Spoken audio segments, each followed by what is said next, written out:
I had just wrapped up a long strategy meeting for a major client pitch. The kind of meeting where your brain's still buzzing from negotiations and numbers. I checked my phone as I was heading out, thinking maybe it was a message from my assistant or a friend. But no, it was from my mom. And all it said was, either give your brother a share of your company and a house, or you're no longer part of this family. I froze right there in the hallway. My heart started pounding like I'd just run a marathon. I stared at that text, waiting for the punchline. But it never came. Just that cold, transactional message, like my worth to them had boiled down to what I could give away. My hands literally went numb. I sank onto the bench near the elevator, blinking at the screen like maybe I'd read it wrong. I hadn't. My own parents were demanding I hand over a piece of the business I'd bled for. And not just a piece, a share for my brother, plus a luxury house. Like I was some sort of bank they could just withdraw from. No call. No conversation, just an ultimatum. After all the years I spent proving myself, working 16-hour days, pouring everything into something no one else believed in, this is what I get. And the worst part, it wasn't even a request. It was a threat, a twisted exchange, give him what he hasn't earned, or lose us forever. I felt betrayed, humiliated, and yet, beneath the rage, something else crept in, clarity. This wasn't about love. This was about power. And maybe, just maybe, it was time to take mine back. All I could think about were the years I spent clawing my way up from nothing. I wasn't born into wealth. I wasn't handed a business plan or a safety net. I started with 2 hands, a cheap laptop, and a dream nobody but me took seriously. Not even my parents. I still remember my dad's voice the day I told him I wanted to start my own company. He scoffed, "Nicole, you're not cut out for that kind of life. You need stability, not wild ideas." And my mom? She didn't even respond. Just that tight smile that said, "You'll grow out of this." So I worked. Hard. I took 2 jobs just to keep the lights on while building my dream at night. I missed birthdays, weddings, family vacations. I ate dinner alone in tiny apartments. I cried on bathroom floors when clients ghosted me, when rent was overdue, when nothing was working, but I kept going anyway. I poured everything into this business, my time, my savings, my health. There were nights I didn't sleep, mornings I woke up shaking from anxiety. And through it all, my brother? He was out partying, burning through money, living like life owed him luxury just because he was born with a Y chromosome. No one said a word then. They watched me suffer in silence. They never lifted a hand, never offered help. But now that I've built something strong, stable, and thriving, they want to waltz in and give a chunk of it to the golden boy who never even showed up? My brother never lifted a single finger for me. Not once. And now my parents are acting like it's my duty to reward his laziness with everything I've earned? It wasn't just insulting. It was heartbreaking. And for the first time, I stopped asking why they didn't support me. I started asking why I kept letting them treat me like I didn't matter. Growing up, I learned early on that being the daughter meant playing a different game with different rules. If my brother got a C on a test, my mom would pat his shoulder and say, "He's doing his best." If I got an A-, she'd frown and ask, "Why not an A?" When he crashed his car at 19, Dad laughed. "Boys will be boys." When I missed curfew by 15 minutes, I got grounded for a week and a long lecture about reputation and how girls should behave. He was allowed to be messy, loud, immature. I had to be polished, quiet, obedient. He got praise for mediocrity. I got silence for achievements.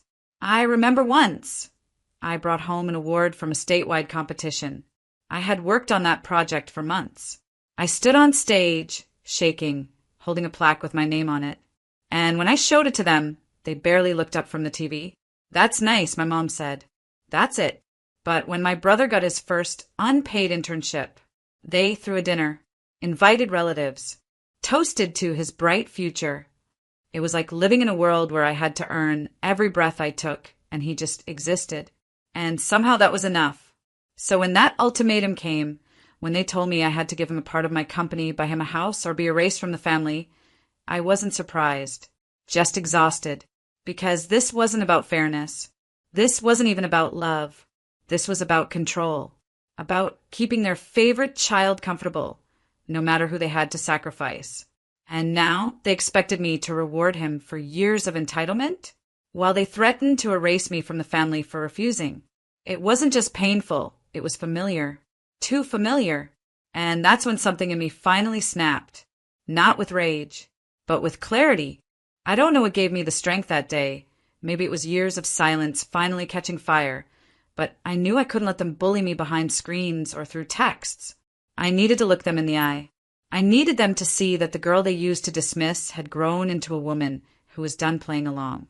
So I drove to my parents' house, our so-called family home, the place where I had learned to shrink myself so my brother could shine. My heels echoed through the hallway like a drumbeat in my chest.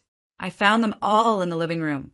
My dad reading the paper, my mom scrolling on her phone, and of course my brother lounging on the couch like royalty. I didn't sit down. I stood there, looked them dead in the eye, and said, "This isn't love.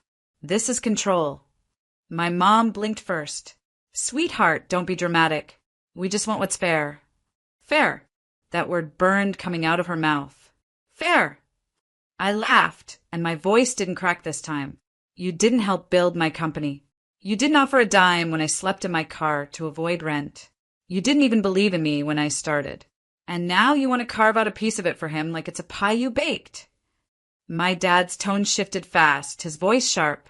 "Watch your tone. He's your brother. Family shares." "No," I said, steady and calm. "Family supports. They encourage. They don't blackmail with ultimatums." Then my brother spoke, and I swear I could have slapped the smirk off his face. "Wow, Nicole. Still making everything about you, huh? You were always the dramatic one." Dramatic. That word again. Like standing up for myself was some sort of performance. "You really think I owe you?" I asked him directly. "You've coasted your whole life on praise for showing up. I earned everything I have." "You're selfish," my mom snapped. "And if you walk away, don't bother coming back." And just like that, there it was. The mask dropped. I had spent my whole life trying to earn a version of love they were never willing to give. They only knew conditional love, the kind you have to buy, beg, or bend for. But I wasn't that little girl anymore.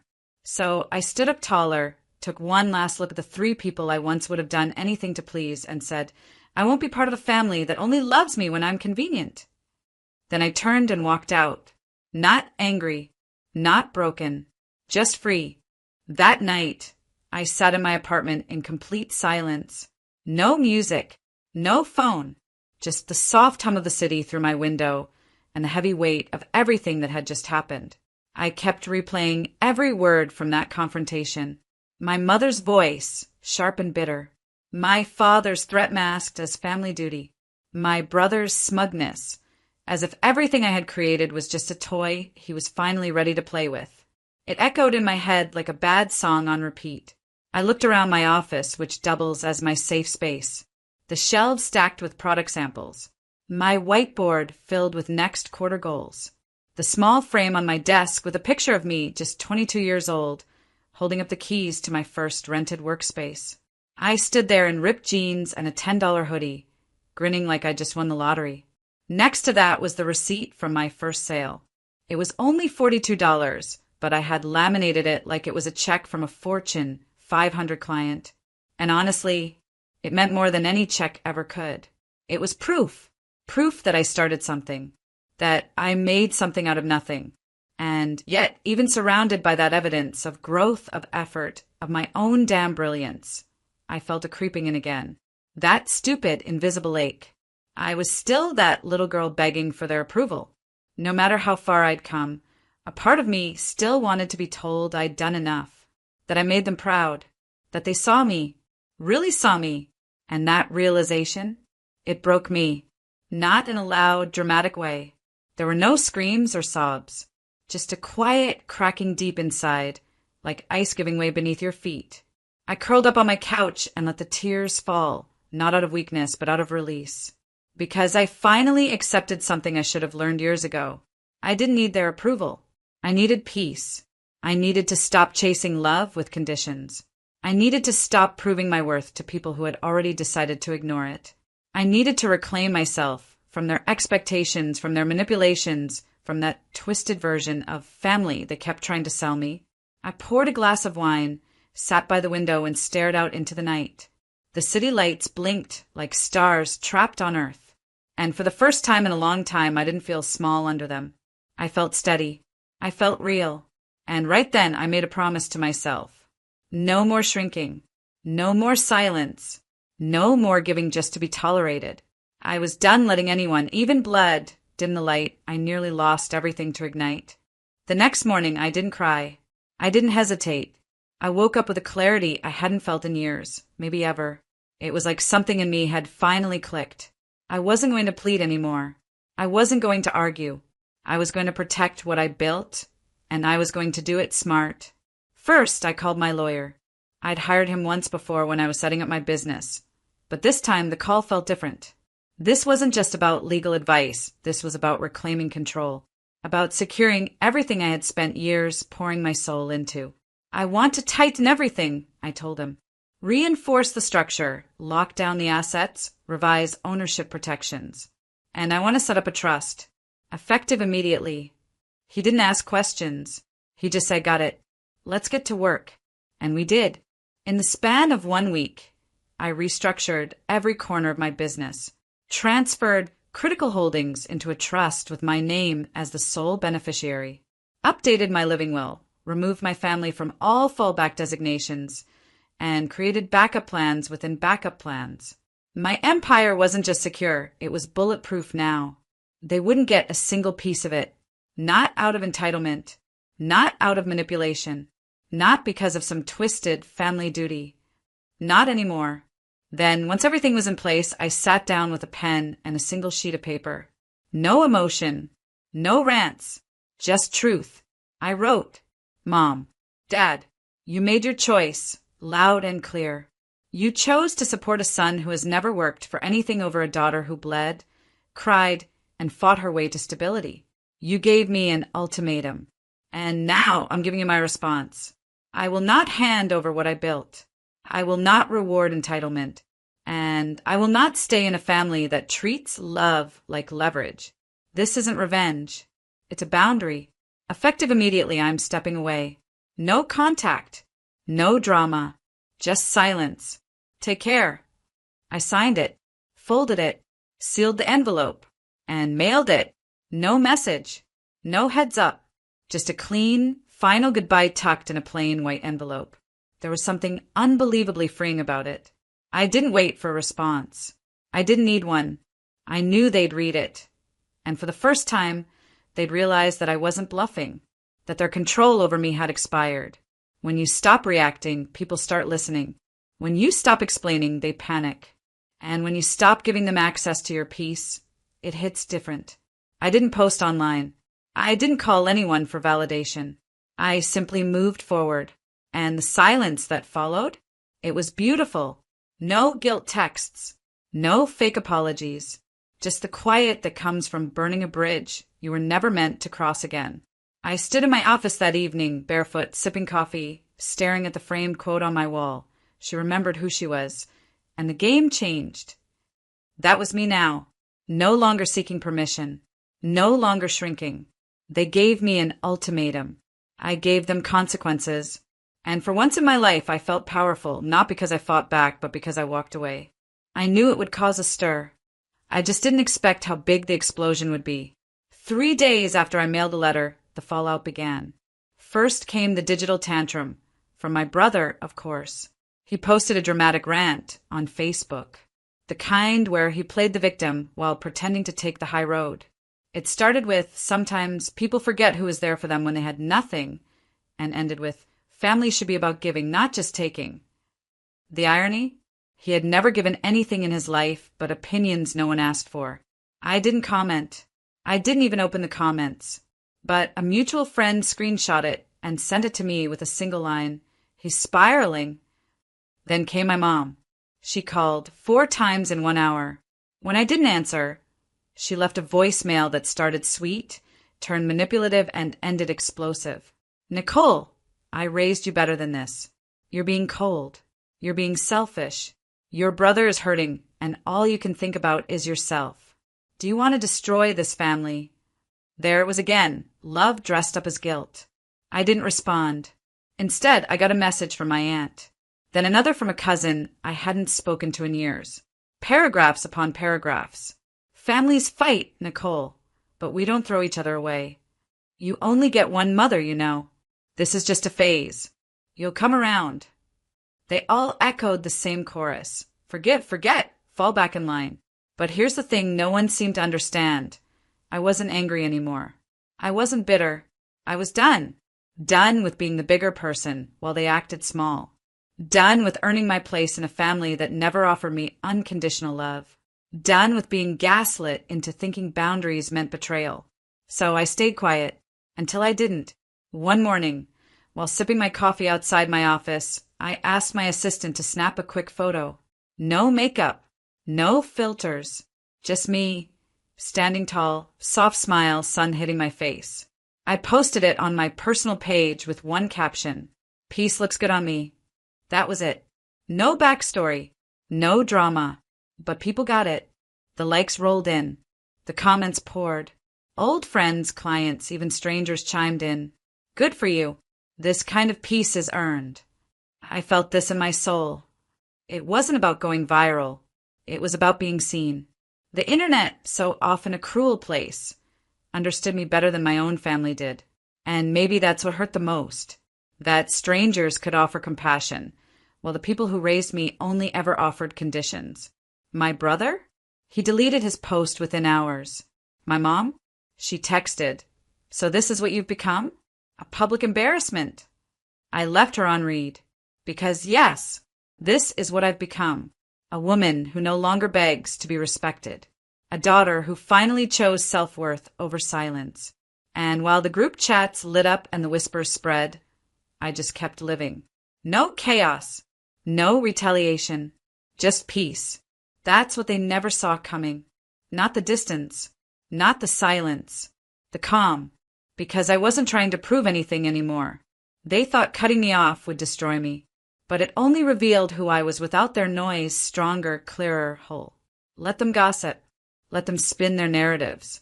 I wasn't part of that story anymore. I was writing a new one, where I didn't have to fight to exist. And damn, felt good. Time has a strange way of softening edges. Months passed. The noise faded. The messages slowed. Eventually, the family group chat that once buzzed like a hornet's nest went silent. No more ultimatums. No more guilt trips. Just nothing. And for the first time in my life, that silence didn't feel lonely. It felt like freedom. I traveled. Places I'd dreamed of but never made time for.